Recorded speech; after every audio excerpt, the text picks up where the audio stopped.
अस्सलाम वालेकुम, welcome to doctor साइमस clinic. आज हम एक ऐसी रेयर डिजीज के बारे में बात करेंगे वो जो ज्यादा आपने सुनी तो नहीं होगी और आपको ज्यादा इसके पेशेंट्स नजर भी नहीं आए होंगे, लेकिन कभी आपको ऐसा लगता होगा कि कुछ लोग आपको जिंदगी में ऐसे मिलते हैं जो बहुत आंखें खोल के आपको घूरते हैं। आपको लगता है वो आप बहुत ज्यादा आपको घूर रहे हैं, या आपको लगता है कि वो बहुत ज्यादा आपको डराने की कोशिश कर रहे हैं। उनकी आईज जो है वो बहुत ही ज्यादा बाहर की तरफ आई हुई है, तो ये वो आपको डरा नहीं रहे हैं, उनके लिए ये नॉर्मल है। उन्होंने अपने नॉर्मल स्टाइल में आंखें खोली हुई है। ये एक डिजीज है, इस डिजीज का नाम है proptosis. Proptosis blinking of eyes, आंखों का अपनी पलकों से बाहर की तरफ निकल आना, ये एक डिजीज है।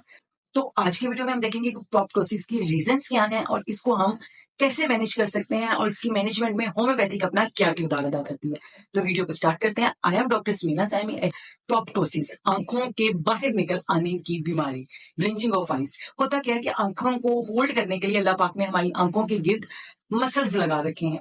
उन मसल्स में जब कोई प्रॉब्लम होने लगती है तो आंखें, होता क्या है कि कोई चीज बाहर कैसे आती है, कोई चीज बाहर ऐसे आती है कि जब आप उसको पीछे से धक्का लगाते हो तो वो बाहर की तरफ आ जाती है।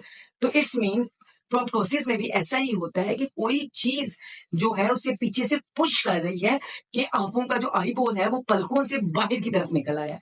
अब वो क्या चीज इसको पुश कर रही है, वो है इसके रीजंस। तो रीजंस को जानते हैं। फर्स्ट ऑफ ऑल, अगर ऐसे लिगामेंट्स, ऐसे मसल्स जो हमारे आंखों को होल्ड करते हैं, उनके अंदर कोई इंफ्लेमेशन हो गई है, सूजन हो गई है, उस सूजन की वजह से जाहिर अल्लाह पाक ने आई बॉल को रखा, उसके गिर्द लिगामेंट्स और मसल्स को रखा, तो अल्लाह पाक ने एक फिट किया हुआ है ना। सुभान अल्लाह, ऐसा तो कोई नहीं फिट, ऐसी पैकिंग कोई नहीं कर सकता जो अल्लाह पाक ने की हुई है। अच्छे से अच्छा सर्जन भी ऐसी पैकिंग नहीं कर सकता जो अल्लाह पाक ने की हुई है।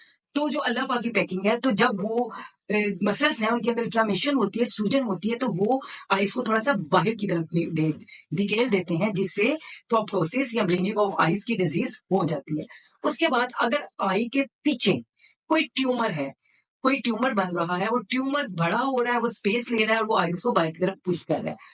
नेक्स्ट, अगर आइस के पीछे कोई लिक्विड या कोई थैली या जो पीछे जो उसकी नाड़ है उसके अंदर कोई लिक्विड डर गया है और उसकी वजह से वो आइस को पुश कर रहा है और आइस बाहर को आ रही है, तो प्रोप्टोसिस की डिजीज हो सकती है। जो इसका रीजन है वो है thyroid. Thyroid thyroid eye disease, thyroid के पेशेंट्स में भी आंखें बाहर को निकली हुई आती हैं। अगर आपके पास पेशेंट आता है जिसको आप जो अगर आपके क्लिनिक में प्रोप्टोसिस का पेशेंट आता है, आंखें बाहर को निकली हुई हैं, तो आप सबसे पहले उसका थायराइड का टेस्ट करवा के देखेंगे। अगर उसका थायराइड ज्यादा है तो आप उसके थायराइड को मैनेज करेंगे, थायराइड हो जाएंगी। उसके बाद अगर उसका थायराइड नॉर्मल है और फिर भी उसको प्रोप्टोसिस है, तो देन आप उसकी आईज के स्कैन्स करवाएंगे। उन स्कैन्स में आपको पता चलेगा कोई फिस्ट्यूला तो नहीं है, या कोई मवाद तो नहीं है, या कोई ट्यूमर तो नहीं बन रहा आंख के पीछे जिसकी वजह से प्रोप्टोसिस हो रहा है। तो उस ट्यूमर और उस डिजीज का इलाज किया जाएगा। और अगर आपने सारे टेस्ट करवा लिए, आपको कोई रीजन नहीं आ रहा, तो इसको हम बोलते हैं इडियोपैथिक ऑर्बिटल इंफ्लामेशन। इस इंफ्लामेशन को सिम्टम्स के हिसाब से कंट्रोल किया जा सकता है। इसमें होम्योपैथिक, अगर आपको सुर्खी आंख में नजर आ रही है, रेडनेस नजर आ रही है, तो बेनाडोना बहुत अच्छा काम करेगी। अगर उसके पट्टों के अंदर सोजिश चल रही है और वो सोजिश हिट होने की वजह से हुई है, तो स्टेफिसेरिया बहुत अच्छा काम करेगी। और अगर कोई ऑपरेट करवाने के बाद इन्फ्लेमेशन हो गई है, देन भी स्टेफिसेरिया बहुत अच्छा काम करेगी।